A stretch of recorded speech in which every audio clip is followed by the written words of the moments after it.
प्यारे बच्चों, कैसे हैं आप सब। मैं आशा करती हूँ कि आप सभी स्वस्थ होंगे। बच्चों, आज हम आपकी पाठ्य पुस्तक हमारा भारत का पाठ 12 करने जा रहे हैं, जिसका शीर्षक है हमारे राष्ट्रीय प्रतीक। बच्चों, हमारे देश का राष्ट्रीय ध्वज, हमारा राष्ट्रीय गान, राष्ट्रीय गीत तथा राष्ट्रीय चिन्ह सभी मुख्य राष्ट्रीय प्रतीक हैं। इसके अतिरिक्त हमारे देश में कुछ और भी राष्ट्रीय प्रतीक हैं। चलिए आज के पाठ में हम इन सब के विषय में जानते हैं। बच्चों, हमारा राष्ट्रीय ध्वज तिरंगा है। यह 3 रंगों से मिलकर बना है। यह 3 रंग हैं केसरिया, सफेद और हरा। सबसे ऊपर केसरिया रंग आता है, जो कि त्याग व बहादुरी का प्रतीक है।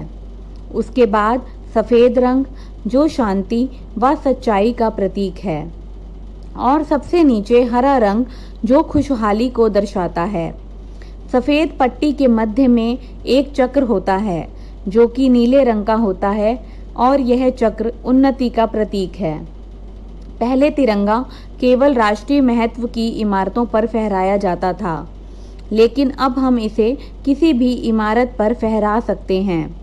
राष्ट्रीय ध्वज को फहराते हुए उसके कुछ नियमों का ध्यान रखते हैं। अब जानते हैं हमारे देश का राष्ट्रीय गान, जो है जन गण मन। आप सभी इसे अपने विद्यालय में प्रार्थना के समय अवश्य गाते होंगे। हमारा राष्ट्रीय गान गुरुदेव रविंद्रनाथ टैगोर ने लिखा था। यह सभी राष्ट्रीय कार्यक्रमों के समय गाया जाता है। इसे गाए जाते समय सबको शांत एवं सावधान की स्थिति में रहकर इसका पूर्ण सम्मान करना चाहिए। बच्चों, राष्ट्रीय गान की तरह ही विद्यालयों में प्रार्थना के समय एवं राष्ट्रीय कार्यक्रमों में गाए जाने वाला प्रमुख गीत हमारा राष्ट्रीय गीत है वंदे मातरम। वंदे मातरम को बांग्ला कवि बंकिम चंद्र चटर्जी ने लिखा था। आज़ादी की लड़ाई के समय यह गीत सैनिकों में जोश व उत्साह भर देता था। आज भी यह गीत हमारे तन मन को रोमांचित कर देता है। अब बढ़ते हैं राष्ट्रीय चिन्ह को जानने की ओर। अशोक स्तंभ से लिया गया 4 शेरों वाला निशान हमारा राष्ट्रीय चिन्ह है। इसमें चारों शेर अलग अलग दिशाओं अर्थात पूर्व, पश्चिम, उत्तर और दक्षिण की ओर देख रहे हैं। सामने से हमें 3 ही शेर दिखाई देते हैं, क्योंकि चौथा शेर पीछे की तरफ छुप जाता है। यह निशान प्रत्येक राष्ट्रीय धरोहरों, आदेशों, नोटों और सिक्कों पर अंकित होता है।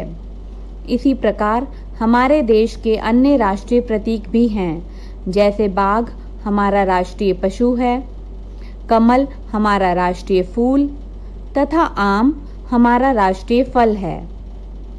मोर हमारे देश का राष्ट्रीय पक्षी तथा बरगद हमारे देश का राष्ट्रीय वृक्ष माना जाता है।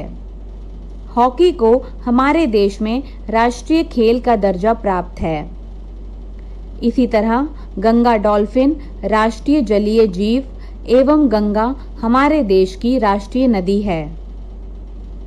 भारत जैसे विशाल देश, जिसमें विभिन्न धर्मों एवं भाषाओं के लोग रहते हैं, वहाँ यह राष्ट्रीय प्रतीक सभी लोगों में एकता एवं राष्ट्रीयता की भावना को बनाए रखने में एक बड़ी भूमिका निभाते हैं।